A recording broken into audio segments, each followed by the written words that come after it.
Okay sir, మన students కొన్ని doubts ఉన్నాయి, అవి అడిగి తెలుసుకుందాం. మీరు అడగండి. గుడ్ మార్నింగ్ సార్, నా పేరు శ్రీవాణి, నేను ఎంటెక్ చేస్తూ ఉన్నాను.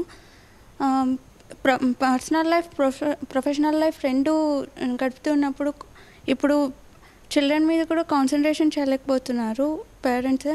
అది కూడా ఒక రీజన్ కదా సార్, అది ఎలా సొల్యూషన్ తీసుకోవాలి? పర్సనల్ లైఫ్కి ప్రొఫెషనల్ లైఫ్కి మధ్య అంటే నలిగిపోతూ దాని తర్వాత ఒకవేళ వాళ్ళ పిల్లలు కనుక ఉంటే వాళ్ళ మీద కాన్సన్ట్రేట్ చేయకపోవడము చాలా తరచుగా చూస్తున్నది, మనం వింటున్నాం కూడా. అయితే ఇది అంటే క్లియర్గా చెప్పాలంటే సంబంధాలు లోపించినప్పుడే ఈ సమస్య వస్తుందండి. అయితే మొదటిది విశ్వాసము, అంటే సంబంధాలలో విశ్వాసము, సమ్మానము, స్నేహము, మమత, వాత్సల్యము, శ్రద్ధ, గౌరవము, కృతజ్ఞత, ప్రేమ, ఈ 9 అంశాలు సంబంధంలో ఉండాల్సిన అవసరం ఉంది. మనకి వేరే వాళ్ళతో ప్రాబ్లం ఉంది అంటే ఈ 9 అంశాలలో ఏదో ఒకటి లోపిస్తేనే ప్రాబ్లం స్టార్ట్ అవుతుంది. అయితే ఈ విశ్వాసం అనేది చాలా ఇంపార్టెంట్ అండి. ఫస్ట్ది ఏంటి? ఎదుటి మనిషి నా సుఖాన్ని కోరుకుంటున్నాడు అన్న నమ్మకమే విశ్వాసం. అయితే దీనికి ఒక ఉదాహరణ చెప్తానండి. మీరు మిమ్మల్ని మీరు సుఖంగా ఉంచుకోవాలనుకుంటున్నారా అంటే మీరు ఏమంటారు? అవును అంటారు. ఎదుటి మనిషిని సుఖంగా ఉంచాలనుకుంటున్నారా అంటే ఏమంటారు? అవును అని అంటారు. అలాగని ఎదుటి మనిషి మిమ్మల్ని సుఖంగా ఉంచాలనుకుంటున్నాడా అంటే ఏమో తెలియదు, అన్నిసార్లు కరెక్ట్ అని చెప్పలేము. అయితే ఇక్కడ ఏమవుతుందంటే ఇప్పుడు మిమ్మల్ని ఇంకో ప్రశ్న అడుగుతున్నాను, మిమ్మల్ని మీరు ఎప్పుడూ సుఖంగా ఉంచుకోగలుగుతున్నారా అంటే లేదు, కొన్నిసార్లు ఉంచుకోగలుగుతున్నాను. ఎదుటి మనిషిని ఎప్పుడు సుఖంగా ఉంచగలుగుతున్నారా అంటే అన్నిసార్లు ఉంచలేకపోతున్నాను, కొన్నిసార్లు ఉంచగలుగుతున్నాను. అయితే మనని మనము సుఖంగా ఉంచుకోవాలనుకోవడము ఎప్పుడు, తర్వాత ఎదుటి మనిషిని ఎప్పుడు సుఖంగా ఉంచాలనుకోవడము ఇది మన ఉద్దేశము. కానీ అన్నిసార్లు మనని మనం సుఖంగా ఉంచుకోలేకపోతున్నాము, ఇది మన సామర్థ్యము. అలాగని అన్నిసార్లు ఎదుటి మనిషిని సుఖంగా ఉంచలేకపోతున్నాము, ఇది మన సామర్థ్యము. అయితే ఉద్దేశం వేరు, సామర్థ్యం వేరు. అయితే ఉద్దేశం ఏంటంటే సుఖంగా ఉంచాలనుకోవడము, సామర్థ్యం ఏంటంటే సుఖంగా ఉంచలేకపోవడము. అయితే ఎప్పుడైతే మనం ఎదుటి మనిషి ఉద్దేశాన్ని అనుమానిస్తామో వాళ్ళ పట్ల మన లోపల వ్యతిరేకత పెరుగుతుంది. ఎప్పుడైతే మనం ఎదుటి మనిషి సామర్థ్యాన్ని అనుమానిస్తామో వాళ్ళ పట్ల మన లోపల బాధ్యత పెరుగుతుంది. అయితే ఇప్పుడు మనము ఒత్తిడికి గురవుతున్నాము అని అంటే 2 కారణాలండి. ఒకటేమో చేసే పని నచ్చట్లేదు, లేకపోతే అది చెప్పే వ్యక్తులు నచ్చట్లేదు. అయితే చెప్పే వ్యక్తులు నచ్చట్లేదు అనుకోండి, ఈ దాంట్లో పరీక్షించి చూడాల్సిన అవసరం ఉంది. ఏంటి? వాళ్ళ ఉద్దేశాన్ని అనుమానిస్తున్నామా, వాళ్ళ సామర్థ్యాన్ని అనుమానిస్తున్నామా? మిమ్మల్ని మీరు అడిగి చూసుకోండి. అయితే ఇప్పుడు ఇంట్లో ఉండే వాతావరణంలో మదర్కి ఫాదర్కి కనుక రిలేషన్షిప్ సరిగా లేదనుకోండి, అప్పుడు అది ప్రభావం పిల్లల మీద చూపిస్తుందండి. ఆఫీస్లో పేరెంట్స్కి వాళ్ళ కొలీగ్స్తో రిలేషన్షిప్ బాగాలేదనుకోండి, అది పిల్లల మీద చూపిస్తుంది. హలో సార్, నా పేరు నీలిమ, నేను ఎంటెక్ చేస్తున్నాను.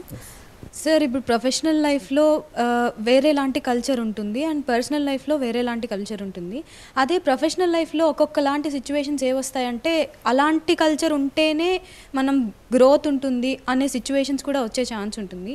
అలాంటప్పుడు ఒకే మనిషి 2 వాటిల్లో ఎలా చేయగలుగుతాడు? 2 కల్చర్స్ని ఎలా మేనేజ్ చేయగలుగుతాడు? ఇప్పుడు ప్రొఫెషనల్ లైఫ్లోకి మీరు ఎంటర్ అయ్యేటప్పుడు చాలా అంటే పరిగణలోకి తీసుకోవాల్సిన అంశాలు ఏంటంటే అండి, మీరు ఒక లైఫ్ స్టైల్కి అలవాటు పడున్నారు, ఓకే, ఒక కల్చర్కి మీరు అలవాటు పడున్నారు. అయితే అది సెలెక్ట్ చేసుకోవడం అనేది సడన్గా జరిగే విషయం కాదండి. మీకు తెలుస్తుంది, ఓకే, నేను ఎలాంటి దాంట్లోకి ఎంటర్ అవుతున్నాను అనేది. ఇప్పుడు ఏమైందంటే ప్రొఫెషనల్ కెరియర్ ఎంచుకునేటప్పుడు ముఖ్యమైన అంటే ప్రధానమైన అంశం ఏంటంటే శాలరీ ఎంత అనేది వచ్చింది అక్కడ. అయితే ఇప్పుడు ఏమవుతుందంటే శాలరీ కొంచెం కంఫర్టబుల్గా ఎక్కువ ఉంటే మనం మిగతావన్నిటిని కిందికి నెట్టేస్తున్నాము, ఓకే. అయితే ఈ శాలరీ అనేది అంత పెద్దగా ప్రాధాన్యత ఇవ్వాల్సిన అవసరం లేదండి. ఇది ఎందుకు ఇస్తున్నాము అంటే మన లోపల నాటుకుపోయిన మాన్యత ఏంటంటే నా దగ్గర ఎక్కువ డబ్బులు ఉంటే నేను ఎక్కువ సుఖంగా ఉంటాను అనేది ఒకటి నాటుకుపోయి ఉంది. అయితే ఇది కాదు, డబ్బులు అనేవి కేవలం భౌతిక సౌకర్యాలు సమకూర్చడానికే పనికొస్తాయి, సుఖం అనేది సంబంధాలతో వస్తాయి అనేది క్లియర్గా వచ్చిందనుకోండి, అప్పుడు ఈ సంబంధాలు ఎక్కడైతే నావి సరిగా ఉండగలుగుతాయో అక్కడికి వెళ్తాం. అది కాకుండా మన సెలక్షన్ ప్రాసెస్లో ఏంటంటే ఎక్కడ డబ్బులు ఎక్కువ వస్తే ఆ పని చేయడంలో నేను అంటే హ్యాపీగా ఉంటాను అని ఫీలింగ్ వచ్చిందనుకోండి, అప్పుడు మనం ఇవి సెలెక్ట్ చేసుకుంటాము. కానీ ఏమైందంటే ఇక్కడ ఉన్న కల్చరు, ఇంట్లో ఉన్న కల్చర్ 2 వేరు. దానివల్ల ఏమవుతుందంటే డ్యూయల్ రోల్ ప్లే చేయాల్సి వస్తుంది, లేకపోతే డిటాచ్ అయ్యి ఉంటాము. అది అప్పుడు ఏమైందంటే డిటాచ్ అయ్యి పనిచేస్తున్నప్పుడు ఒక వాతావరణంలో మనం ఎవరితో అటాచ్ లేకుండా డిటాచ్ అయ్యి పనిచేస్తున్నాం అనుకోండి, అప్పుడు ఒత్తిడి గురవుతాం మనం చాలా మటుకు. గుడ్ మార్నింగ్ సార్, నా పేరు భగవాన్ అండి, నేను ట్రిపుల్ వర్క్ చేస్తాను. సో ప్రొఫెషనల్ లైఫ్లో వచ్చే స్ట్రెస్ పర్సనల్ లైఫ్లోకి పడితే ఏ విధంగా ఉంటుందంటారు? ప్రొఫెషనల్ లైఫ్లో వచ్చే స్ట్రెస్ పర్సనల్ లైఫ్లో పడితే అంటే చాలా అంటే నష్టం చాలా ఉందండి. కానీ మనము పడకుండా ఆపడం కూడా చాలా కష్టం. కానీ దానికి ఒక సొల్యూషన్ చెప్తాను. సొల్యూషన్ ఏంటంటే, మనము ఎప్పుడైతే మిస్టేక్ చేస్తామో ప్రొఫెషనల్ లైఫ్లో వచ్చే స్ట్రెస్ వల్ల పర్సనల్ లైఫ్లో మిస్టేక్ చేస్తామో మనము తొందరగా అది తెలియగానే చక్కదిద్దుకోవాల్సిన అవసరం ఉంది. ఓకే, ఉదాహరణకి ఏమంటారంటే ఏమంటారు, ప్రొఫెషనల్ లైఫ్లో స్ట్రెస్ ఉంది, దానివల్ల మీరు ఇంటికి వచ్చారు. ఇంటికి వచ్చిన తర్వాత సడన్గా భార్యతో కానీ పిల్లలతో కానీ ఏదో అనేశారు.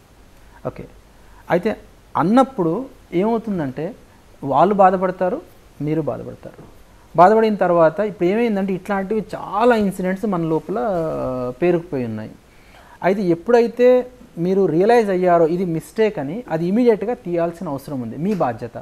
అయితే మీరు తీయడానికి మీకు ఏమంటారు కరేజ్ కావాలి. ఒకవేళ తీయగలిగారనుకోండి, అప్పుడు చాలా అంటే ఫెంటాస్టిక్గా రిలేషన్షిప్ బిల్డప్ అవుతుంది.